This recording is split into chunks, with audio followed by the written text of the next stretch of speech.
Hello students, कैसे हैं आप? आई होप सब बहुत बढ़िया होंगे। बच्चों, लास्ट क्लास में हम लोगों ने चैप्टर शुरू किया था basic accounting terminology.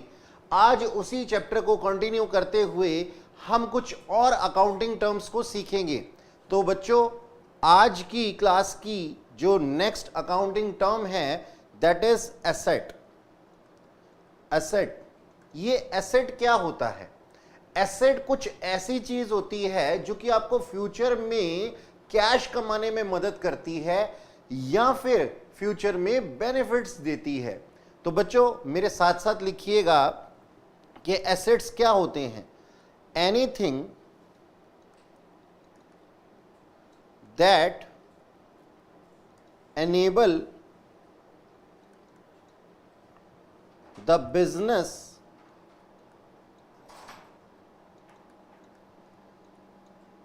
to get cash or benefit in future is known as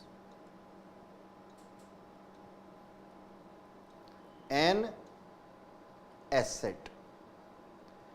तो एसेट क्या होता है? एसेट एक ऐसी चीज होती है जो फ्यूचर में या तो हम लोगों को कैश कमाने में मदद करता है या फिर किसी तरीके का कोई बेनिफिट देता है। ठीक है, चलिए अब देखते हैं कि हमारे पास में जो एसेट होते हैं ये इसकी क्या कैरेक्टरिस्टिक है या फिर इसके क्या एग्जाम्पल हैं। तो चलिए इसका एग्जाम्पल देता हूं मैं आपको।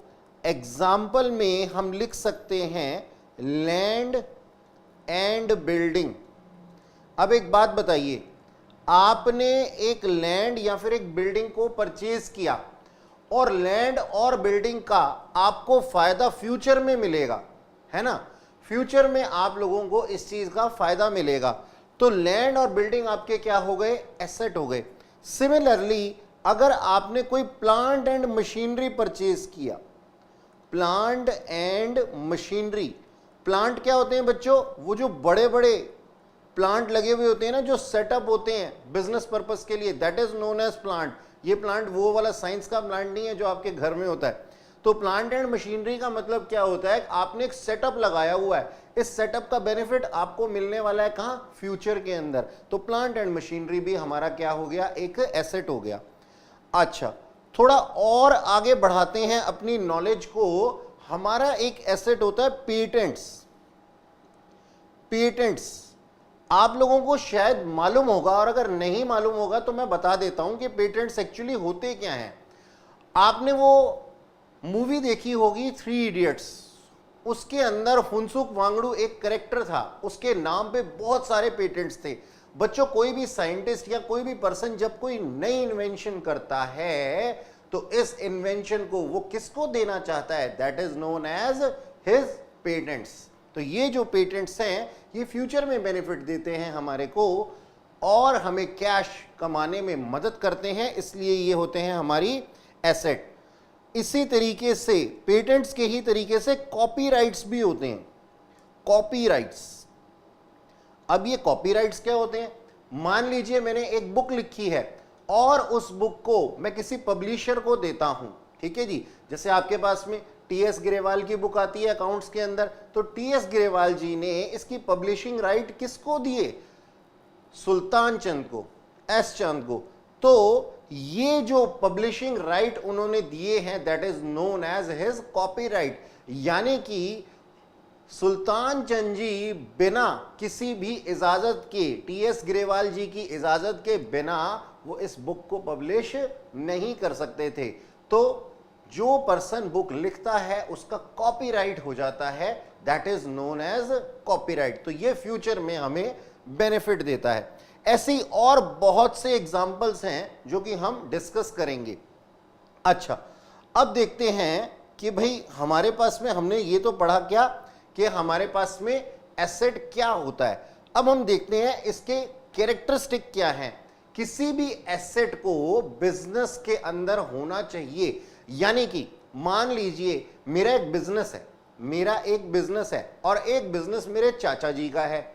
जो बिजनेस मेरा है, अगर ये एसेट, कोई भी ऐसी चीज, जैसे मान लीजिए मैंने लैंड परचेज की और इस लैंड को मैं अपने चाचा जी के नाम पे परचेज कर लूं, तो ये मेरे बिजनेस की लैंड नहीं होगी, ये मेरे बिजनेस का कैपिटल एसेट, ये मेरे बिजनेस का एसेट नहीं होगा। ठीक है, तो पहला कैरेक्टरिस्टिक क्या है? It should be owned by, ऊपर आप लिखिएगा, हम क्या लिख रहे हैं बच्चों? हम लिख रहे हैं कैरेक्टरिस्टिक ऑफ एसेट।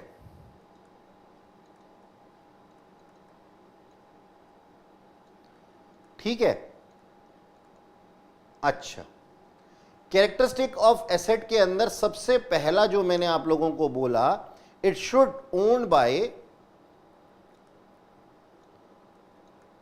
मतलब उसका मालिकाना अधिकार, बाय बिजनेस, बिजनेस के द्वारा खरीदा जाना चाहिए।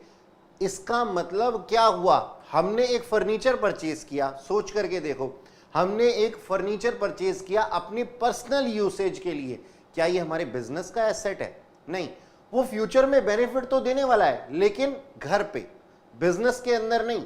तो बिजनेस के नाम पे अगर हम कोई भी चीज परचेज करते हैं जो कि हमें फ्यूचर में बेनिफिट देने वाली है, तो that is known as our asset. अच्छा जी, एक और कैरेक्टरिस्टिक आप लिखिएगा, इट मे बी टेंजिबल और इनटेंजिबल। सर, ये टेंजिबल और इनटेंजिबल क्या होता है? टेंजिबल का मतलब होता है बच्चों जिसको कि हम टच कर सकते हैं। ठीक है जी, तो किसी चीज को, जैसे ये बिल्डिंग है मेरे पास में, बिल्डिंग को मैं टच कर सकता हूं, तो that is my tangible asset. और इनटेंजिबल एसेट क्या होता है? जिसको कि मैं टच नहीं कर सकता। आप कॉपीराइट को टच कर सकते हैं क्या? आप ट्रेडमार्क या पेटेंट्स को टच कर सकते हैं क्या? नहीं, लेकिन हम उनको फील तो कर सकते हैं ना, क्योंकि वो हमें फ्यूचर में बेनिफिट भी देने वाले हैं, इस वजह से हमारे वो एसेट हैं। और कौन से एसेट हैं वो? ऐसे एसेट्स जो हैं वो हमारे इनटेंजिबल एसेट्स हो सकते हैं, यानी कि which can feel but can't be touched. Okay, अच्छा, नेक्स्ट कैरेक्टरिस्टिक बच्चों हम लिखेंगे, should have some value. Asset should have some value. एक बात बताओ, अगर कोई कैपिटल एसेट हो जिसकी की कोई वैल्यू ही ना आ सके, हम उसको लिख ही नहीं पाएंगे अपने पास में, अपनी कॉपीज में, अपनी बुक्स में, या इसको रिकॉर्ड ही नहीं किया जा सकता, तो फिर हम इसको किस तरीके से आइडेंटिफाई कर पाएंगे? तो शुड हैव सम वैल्यू का मतलब क्या हुआ कि ऐसे एसेट जिसकी कोई वैल्यू नहीं है या फिर जिसको in terms of money measure नहीं किया जा सकता, वो हमारे लिए बेकार हैं।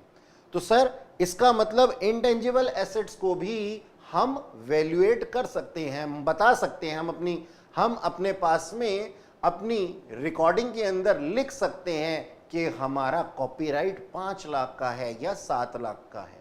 ठीक है, इस तरीके से हम लिखते हैं, लेकिन उसको हम देखेंगे, सीखेंगे आने वाले टाइम के अंदर। ठीक, चलो जी, आगे थोड़ा सा देखते हैं कि हमारे पास में अब कुछ क्लासिफिकेशन है।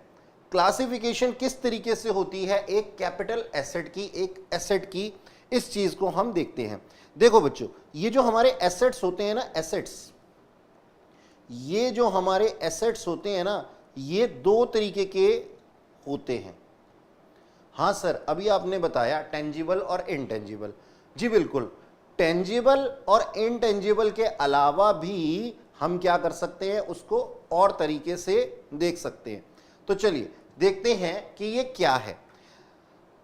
हमारे जो एसेट होते हैं, पहले तरीके के एसेट जो मैं आप लोगों को बताने वाला हूं, वो है हमारे फिक्स्ड एसेट, फिक्स्ड एसेट्स। अब सर, ये फिक्स्ड एसेट क्या होते हैं?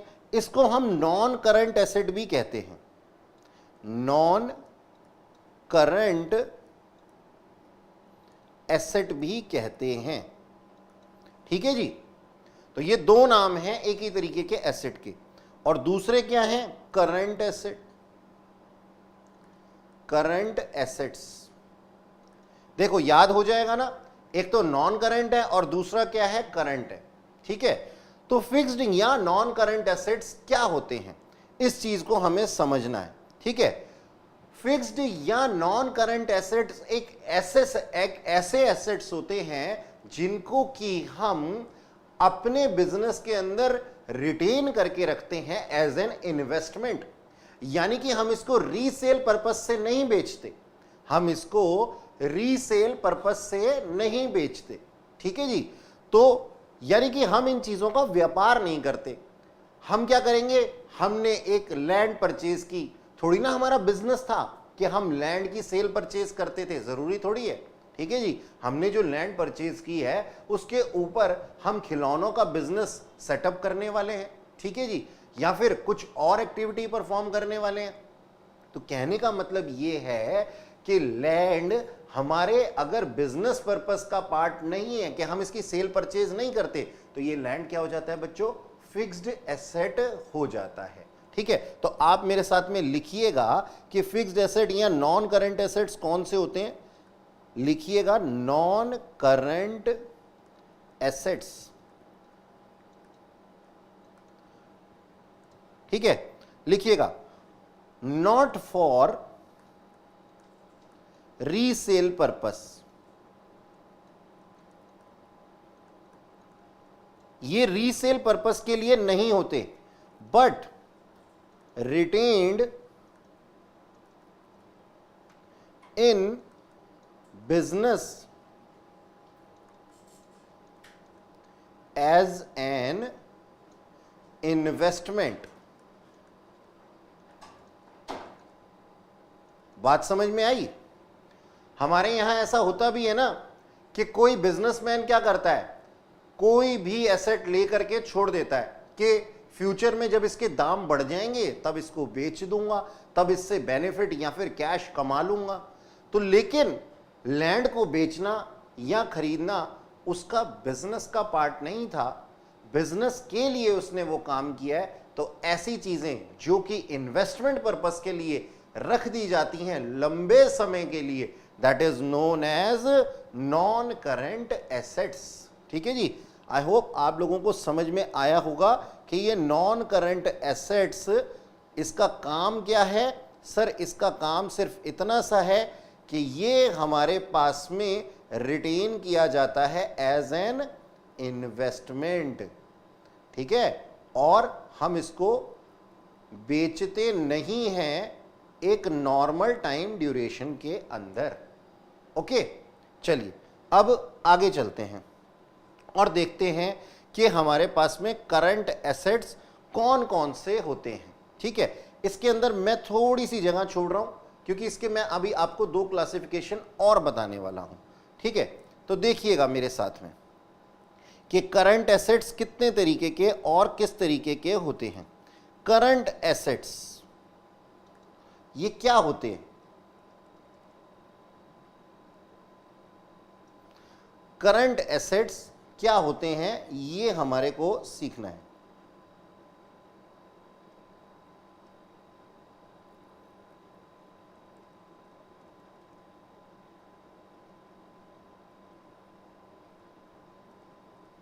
जी,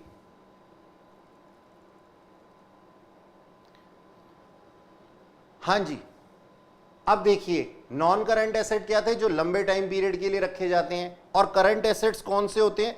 जो कि बिजनेस खरीदता है डे टू डे लाइफ में सेल परचेज करने के लिए, जैसे कि हो गया हमारा स्टॉक। ठीक है, तो पहले आप इस चीज को लिखिए फिर समझाता हूं। Retained by business.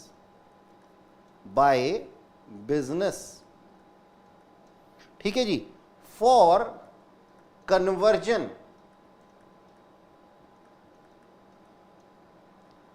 In cash.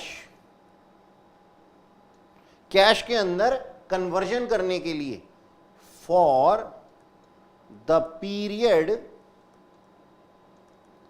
Of less than 12 months. ठीक है, इसकी क्या क्या कैरेक्टर आप लोगों को समझ में आते हैं कि करंट एसेट्स क्या होते हैं। सोच करके देखो कि मैं किसी चीज को परचेज करता हूं, लेट्स से मेरा खिलौनों का बिजनेस है, मेरी खिलौनों की दुकान है। तो अब इस खिलौने की दुकान के अंदर मैं क्या करता हूं, खिलौने रखता हूं। मैंने कुछ खिलौने परचेज किए और उन खिलौनों को मैं बेचूंगा। क्या लगता है कि मैं इन खिलौनों को 5 साल तक नहीं बेचूंगा? नहीं सर, अगर आप ऐसा करेंगे तो आपका घर कैसे चलेगा? बिजनेस कमाने के लिए ही तो होता है। तो मैं अगर जिस काम का बिजनेस करता हूं, यानी कि जिस चीज के लिए मैं सेल परचेज की एक्टिविटी करता हूं, that is known as my current asset, like stock. For example लिखिएगा आप लोग, फॉर एग्जाम्पल स्टॉक। अब जब हम स्टॉक को खरीदते हैं तो हम क्या करते हैं, इसको कन्वर्ट करने की कोशिश करते हैं। इसको क्या कन्वर्ट करने की कोशिश करते हैं, कन्वर्जन इनटू कैश। और वो भी कितने टाइम पीरियड में? लेस देन 12 मंथ्स, यानी कि 12 महीने के अंदर अंदर हम क्या चाहते हैं कि हमारा ये एसेट जो है ये कैश में कन्वर्ट हो जाए, और फिर हम नए ऐसे एसेट्स खरीद के लाते हैं, करंट एसेट, और फिर से उनको कन्वर्ट करा लेते हैं। यानी कि कोई भी दुकानदार चाहता है कि जितना भी मैंने सामान खरीदा है या बनाया है वो कम से कम 12 महीने के अंदर अंदर तो बिक ही जाए। तो ऐसा एग्जाम्पल क्या है हमारे पास में? स्टॉक। ठीक है, ओके। चलो, अब ये करंट और नॉन करंट तो तुम्हें समझ में आ गया होगा। अब मैं तुम लोगों को बताता हूं बच्चों कि नॉन करंट एसेट्स के अंदर भी, यानी कि फिक्स्ड एसेट के अंदर भी हमारी एक क्लासिफिकेशन होती है। तो लिखिएगा यहां पे, नॉन करंट एसेट। ये भी 2 तरीके के होते हैं। ठीक है, अभी हमने इसको थोड़ी देर पहले देखा भी था। एक तो होते हैं क्या, टेंजिबल एसेट्स, टेंजिबल, और दूसरे होते हैं इनटेंजिबल। हाँ सर, अभी आपने बताया था कि जिसको हम टच कर सकते हैं और जिसको हम टच नहीं कर सकते। बिल्कुल सही बच्चों। अब टेंजिबल एसेट्स क्या होते हैं? जिनको हम टच कर सकते हैं। ये क्या हो सकता है जी? हमारा लैंड हो सकता है, प्लांट हो सकता है, मशीनरी हो सकती है, बिल्डिंग हो सकती है ना जी। और इनटेंजिबल एसेट्स क्या होते हैं? जिनको कि हम टच नहीं कर सकते। वो क्या हो सकती है? वो हो सकती है कॉपीराइट, पेटेंट्स, ट्रेडमार्क और गुडविल। ठीक है, ये ट्रेडमार्क और गुडविल असल में क्या होते हैं? ये ट्रेडमार्क और गुडविल कुछ इस तरीके की चीज होती है बच्चों कि जो भी पर्सन कुछ मैन्युफैक्चरिंग करता है, ये उसका एक ब्रांड मार्क या फिर एक ट्रेडमार्क ले लेता है। यानी कि उस चीज के ऊपर हम वो मार्क लगा देते हैं, तो वो पता लग जाता है कि ये हमारा ही ब्रांड के अंडर बनाई हुई एक चीज है। ठीक है, इसी तरीके से अब ये ट्रेडमार्क क्या होता है? ये हमारे को फ्यूचर में बेनिफिट देता है। ये हमारे को फ्यूचर में बेनिफिट देता है। और सिमिलरली हमारे पास होती है एक चीज गुडविल। अब ये गुडविल क्या होती है? गुडविल का हिंदी में मतलब होता है बच्चों ख्याति। अब ख्याति का मतलब क्या होता है? विख्यात होना। अब सोचो कि हल्दीराम जो है वो अपनी गुडविल की वजह से ही तो बिजनेस कमा रहा है आज, वरना मिठाई तो और बहुत से लोग कमा रहे हैं। तो उसने अपने स्वाद का, अपने एक जायके का ऐसा विस्तार कर लिया है कि वो विख्यात हो चुका है। विख्यात यानी कि पॉपुलर हो चुका है और उसकी गुडविल बन चुकी है। इसी वजह से, इसी गुडविल की वजह से जो मिठाई एक आम दुकान पे 300 रुपए की मिलती है, उसको हल्दीराम के यहाँ 500 रुपए में बेचा जाता है। और कस्टमर लेता भी है एक्स्ट्रा अमाउंट दे करके। क्यों? क्योंकि कस्टमर को इसके प्रोडक्ट के ऊपर पूरा भरोसा होता है, तो that is known as goodwill. Okay, चलो जी आगे देखते हैं। आगे देखते हैं बच्चों कि हमारे पास में और कौन कौन सी टर्म्स हैं। अगली टर्म जो है हमारे पास वो है बच्चों रिसीट्स। ठीक है, तो आप सबसे ऊपर लिखिएगा क्या, रिसीट्स।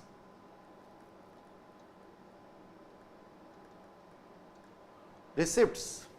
ओके, अब रिसिप्ट्स क्या होती हैं? रिसिप्ट्स के बारे में आप लिखिएगा बच्चों, अमाउंट रिसीव्ड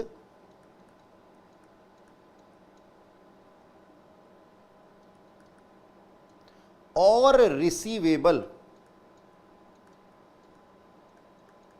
यानी कि अमाउंट मिल चुका हो या मिलने वाला हो, for selling assets oblique goods oblique services.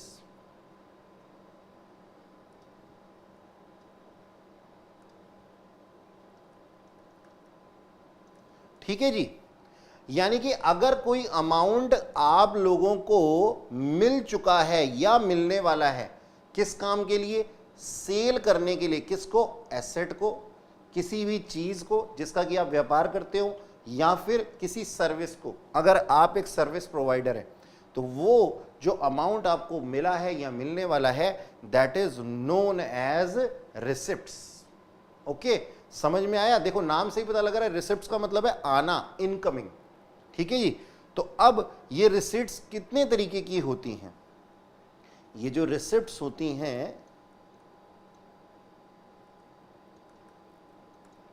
ये होती हैं बच्चों हमारे पास में दो तरीके की। नंबर 1 तो रेवेन्यू रिसिप्ट। ठीक है,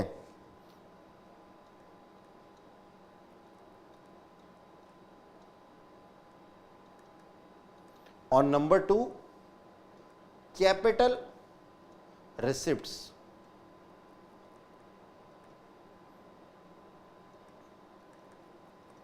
ठीक है, रेवेन्यू रिसिप्ट्स और कैपिटल रिसिप्ट्स, इन दोनों में क्या डिफरेंस है?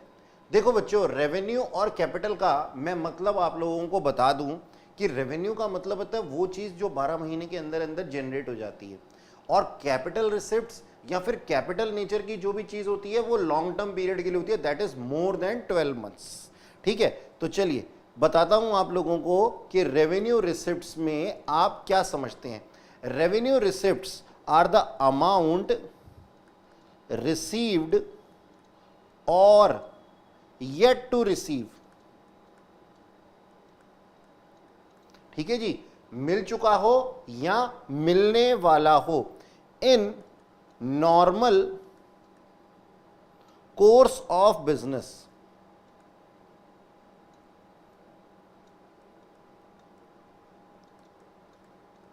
Normal course of business. ठीक है जी, और इन्वेस्टमेंट इन बिजनेस। देखो जी, ये रेवेन्यू रिसिप्ट्स क्या होती हैं, ध्यान से देखना मैंने क्या लिखा। अमाउंट रिसीव और येट टू रिसीव, मिल चुका हो या फिर मिलने वाला हो।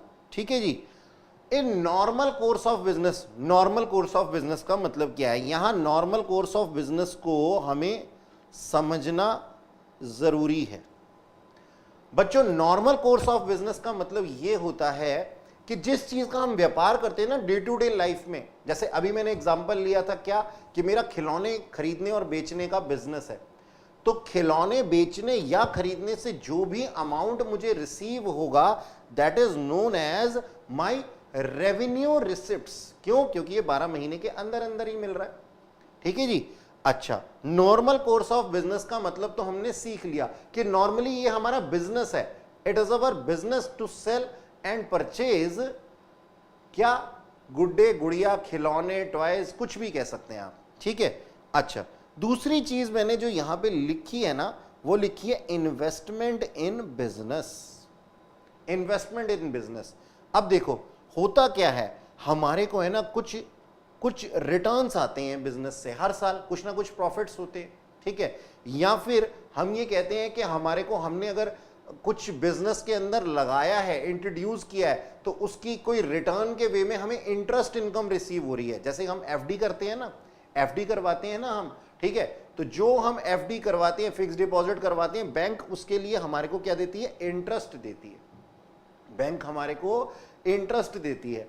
तो इंटरेस्ट जो है वो हमारी क्या है बच्चों, रिसिप्ट्स है। और ऐसा इंटरेस्ट 12 महीने के अंदर अंदर आता रहता है। तो ये क्या है हमारे लिए, रेवेन्यू नेचर का है, रेवेन्यू रिसिट्स है, ठीक है जी। चलो इस चीज को ना हम एक एग्जाम्पल के साथ में आप लोगों को समझाते हैं। एग्जाम्पल, ठीक है। मान लो जी एक मिस्टर एक्स हैं, ठीक है, एक मिस्टर एक्स हैं, वो जनरल पब्लिक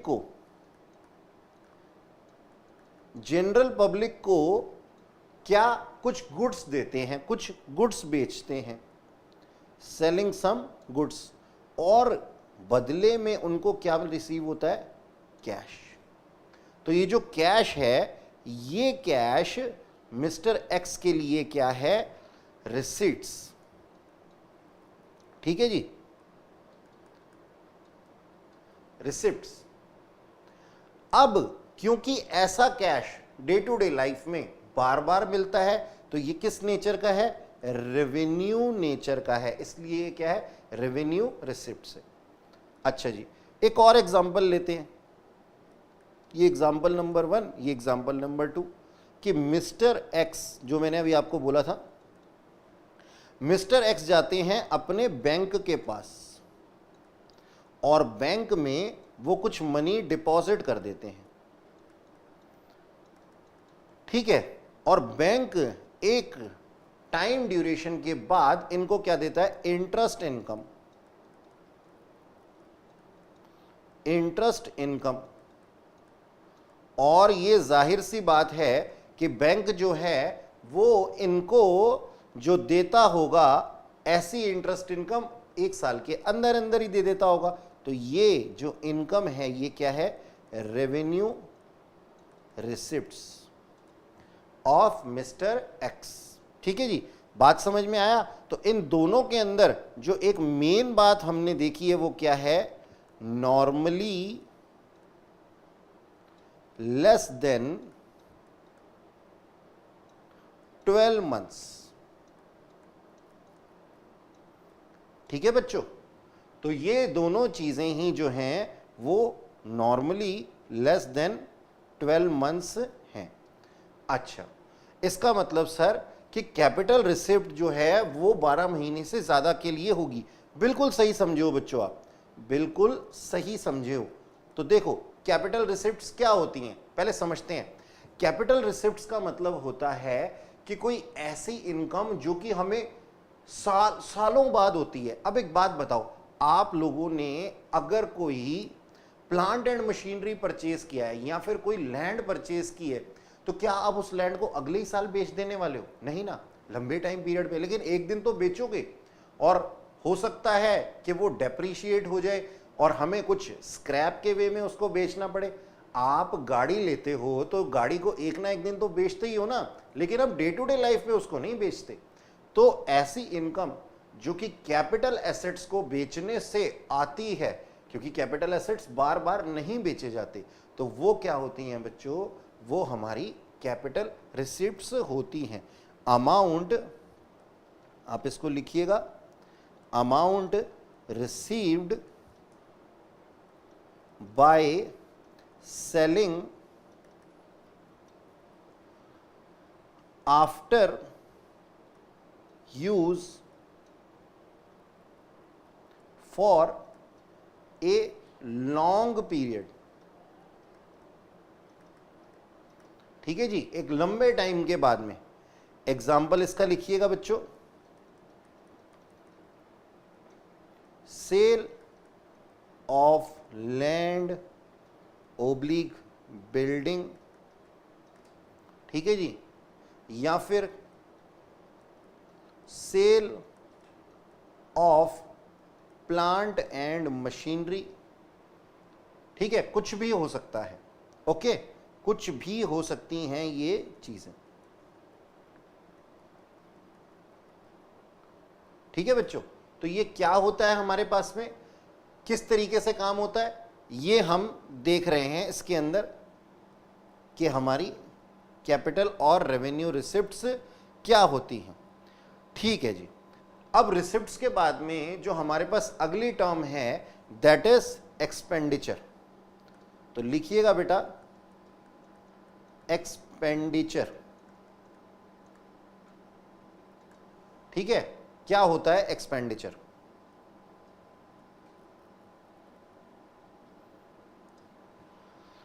हाँ जी, एक्सपेंडिचर क्या चीज होती है? एन अमाउंट स्पेंड और liabilities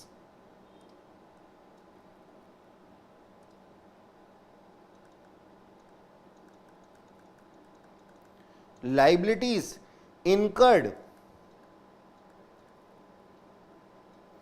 for acquiring assets, goods, services. These are known as expenditures. यानी कि एक्सपेंडिचर क्या है? एक्सपेंडिचर का जनरल मीनिंग होता है बच्चों खर्चे, लेकिन बिजनेस के पॉइंट ऑफ व्यू से खर्चे को खर्चा हम कब कहेंगे? जब वो खर्चा किया जाता है एक्वायर करने के लिए, या तो एसेट या फिर गुड्स या फिर सर्विसेज, उसके पॉइंट ऑफ व्यू से ये क्या है? एक्सपेंडिचर है। अब बच्चों ये जो एक्सपेंडिचर होता है ना, ये जो एक्सपेंडिचर होता है ना, ये दो तरीके का होता है।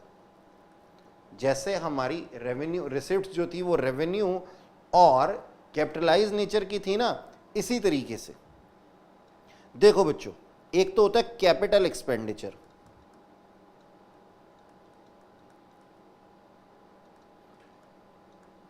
ठीक है, और दूसरा होता है रेवेन्यू एक्सपेंडिचर।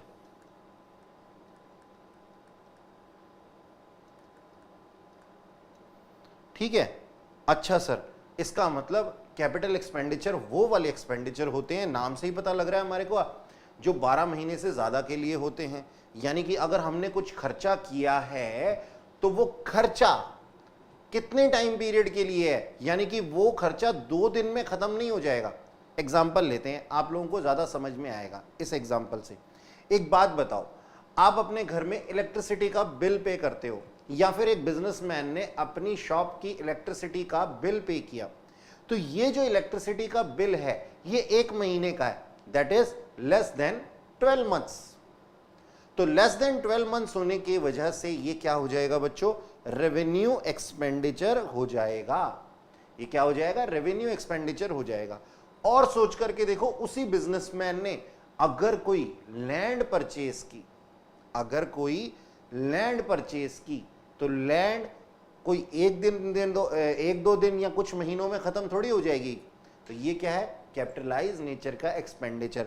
यानी कि बच्चों कैपिटल एक्सपेंडिचर जो होते हैं वो बिजनेस के अंदर इन्वेस्टमेंट पर्पस से देखे जाते हैं, और रेवेन्यू एक्सपेंडिचर जो है वो कंजम्पशन बेस्ड होते हैं, यानी कि हम जिसको कंज्यूम करते हैं वो रेवेन्यू नेचर का है। एक और तीसरे तरीके का एक्सपेंडिचर भी होता है, पहले समझते हैं, पहले लिख लेते हैं, बना लेते हैं, बाद में समझेंगे इसको। That is known as deferred revenue expenditure. तो DEFERRED, deferred revenue expenditure. Sir हमारे को तो ये ऐसा लग रहा है कि ये रेवेन्यू एक्सपेंडिचर का ही कोई भाई है, देखते हैं कि ये क्या होता है। ठीक है, अच्छा जी, कैपिटल एक्सपेंडिचर जैसा कि मैंने आप लोगों को बताया, जो कि 12 महीनों से ज्यादा के लिए एक्सपेंस किया जाता है। तो चलो बच्चों लिखते हैं इस चीज को कि कैपिटल एक्सपेंडिचर का मतलब क्या होता है। ठीक है, कलर चेंज कर लेते हैं। Expenditure incurred to acquire asset और improving, क्या इंप्रूव करने के लिए? Earning capacity.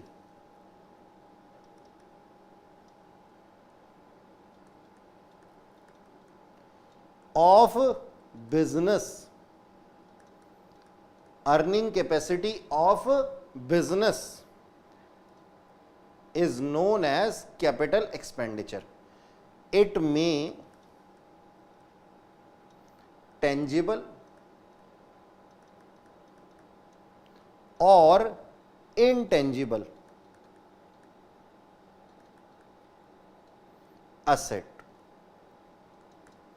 अच्छा जी, कि सर एक बात बताइए, आपने यहां पे लिखा है कि किसी भी चीज को, हमने यहां पे क्या देखा, देखो जी क्या करता है वो कैपिटल एक्सपेंडिचर, कौन सा है कि अगर कोई भी खर्चा किया जाता है एक्वायर करने के लिए, क्या एक्वायर करने के लिए कोई भी एसेट या फिर इंप्रूव करने के लिए earning capacity, improving earning capacity, ठीक है, तो that is known as capital expenditure. इसका मतलब क्या हुआ? इसका मतलब सर या तो हमारे बिजनेस की अर्निंग कैपेसिटी इससे बढ़ जाए। इसके कुछ एग्जाम्पल लेंगे। देखो बच्चों, मान लो हमारे पास में हमने कोई बिजनेस सेटअप करना है, तो इस बिजनेस के सेटअप के लिए हमें क्या चाहिए होगा? Purchase of building. Capital expenditure का हमारे पास में एक एग्जांपल क्या है? Purchase of building for business. ठीक है जी, हमने बिजनेस करने के लिए बिल्डिंग को परचेज किया और ये फ्यूचर के लिए एक तरीके की हमारी इन्वेस्टमेंट भी है, that is known as capital expenditure. अच्छा जी, ये तो एक्वायर एसेट के अंदर आ गया। अब ये इंप्रूविंग अर्निंग कैपेसिटी, ये क्या चीज है? इसके अंदर मैं क्या करता हूं, कैपिटल एक्सपेंडिचर के अंदर मैं ले लेता हूं एक कुछ इस तरीके का एग्जाम्पल। देखो जी, मिस्टर एक्स जो थे उन्होंने परचेज किया गुडविल ऑफ हल्दीराम। ठीक है जी, मिस्टर एक्स का अपना कोई बिजनेस चल नहीं रहा था, तो उन्होंने क्या कर दिया? गुडविल परचेज कर ली हल्दीराम की। तो इससे उनकी अर्निंग कैपेसिटी बढ़ेगी नहीं बढ़ेगी? बिल्कुल बढ़ेगी sir.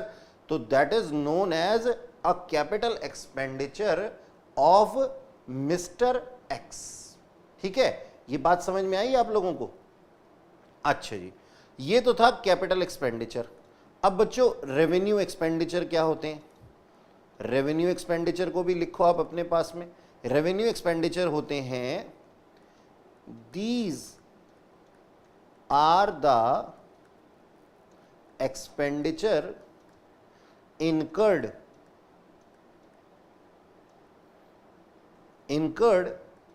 the benefit of which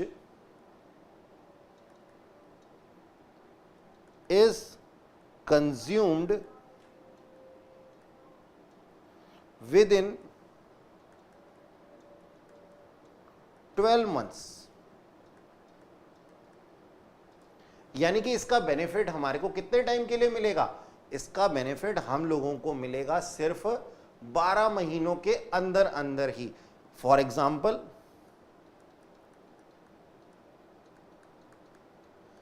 payment of rent. ठीक है जी, पेमेंट ऑफ इलेक्ट्रिसिटी बिल्स। ठीक, ये क्या है? ये हमारे रेवेन्यू नेचर के एक्सपेंडिचर्स हैं। ओके, अब तीसरा है हमारे पास में क्या, डेफर्ड रेवेन्यू एक्सपेंडिचर।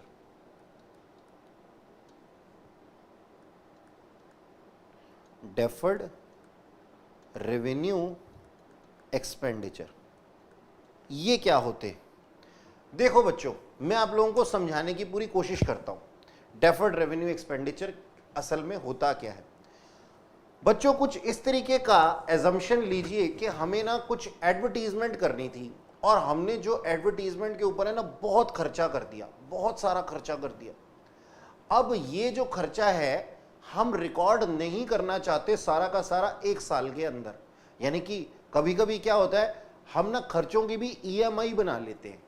खर्चों की ईएमआई का मतलब, मान लीजिए मैंने कोई 5 करोड़ के एक्सपेंडिचर कर दिए और अब मैं इसको राइट ऑफ करना चाहता हूं। राइट ऑफ छोड़िए, इसको मैं क्या करना चाहता हूं, एडजस्ट करना चाहता हूं अपनी होने वाली बिजनेस की इनकम के अगेंस्ट, लेकिन एक साल में नहीं, लंबे सालों तक, लंबे टाइम तक। तो मैंने सोचा कि क्यों ना मैं इसको 10 सालों में डिवाइड कर दूं। ठीक है, तो चलिए मैं इसको इस तरह से लिखता हूं कि एक्सपेंडिचर ऑन एडवर्टीजमेंट। ये बच्चों एक एग्जाम्पल है, ये एक एग्जाम्पल है। एडवर्टीजमेंट के ऊपर एक्सपेंडिचर जो था वो था करीब 5 लाख रुपए का। ठीक है जी, और इसको मैंने सोचा कि मैं डिवाइड कर लेता हूं 10 ईयर्स से, तो ये हो जाएगा क्या, 50,000। यानी कि कोई भी ऐसा खर्चा जिसकी मैं ईएमआई बना लेता हूं कि लंबे टाइम पीरियड में मैं इसको अपने प्रॉफिट से एडजस्ट करूंगा या फिर मैं इसको अपने यहां धीरे धीरे करके रिकॉर्ड करूंगा, that is known as deferred revenue expenditure. Okay, that is known as deferred revenue expenditure. अच्छा जी, चलते हैं हम आगे। अब ये जो एक्सपेंडिचर होते हैं ना बच्चों, ये एक्सपेंडिचर हमारे पास में कितने टाइम के होते हैं, कितने टाइप के होते हैं, वो हमें देखना है। एक्सपेंडिचर 2 तरीके के होते हैं, एक तो प्रीपेड और एक पोस्टपेड, नहीं आउटस्टैंडिंग। आउटस्टैंडिंग, ठीक है जी। प्रीपेड का मतलब क्या है, ये प्रीपेड एक्सपेंडिचर्स क्या होते हैं? सिंपल सी बात है, एक एग्जांपल लेते हैं, आप लोगों को ज़्यादा अच्छे से समझ में आएगा।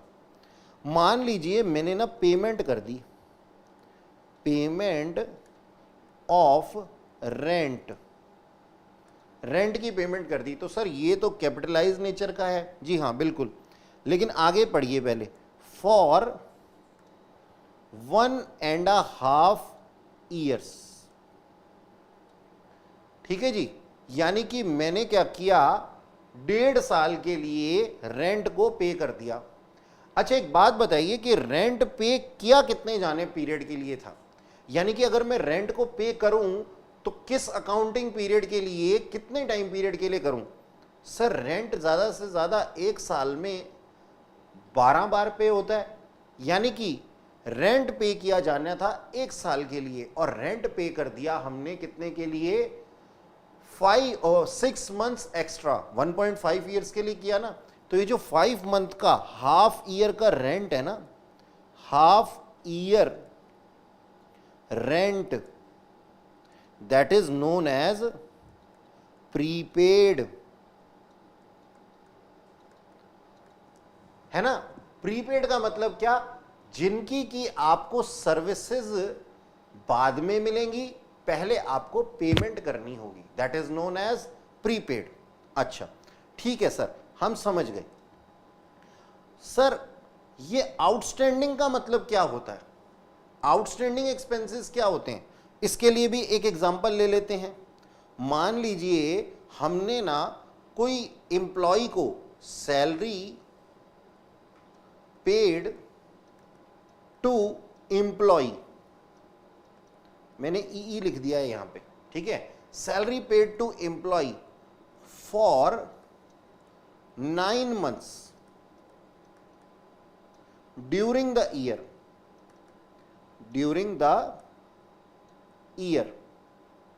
अब एक बात बताओ, एक साल के अंदर एम्प्लॉय को कितने महीने की सैलरी पे की जानी चाहिए थी? सर 12 महीने की पे की जानी चाहिए थी। इसका मतलब 3 महीने की जो सैलरी है जो हमने अभी तक पे नहीं की है, दैट इज आउटस्टैंडिंग। ठीक है जी, तो आप इसको लिखिएगा कि 3 months salary which is yet to pay is outstanding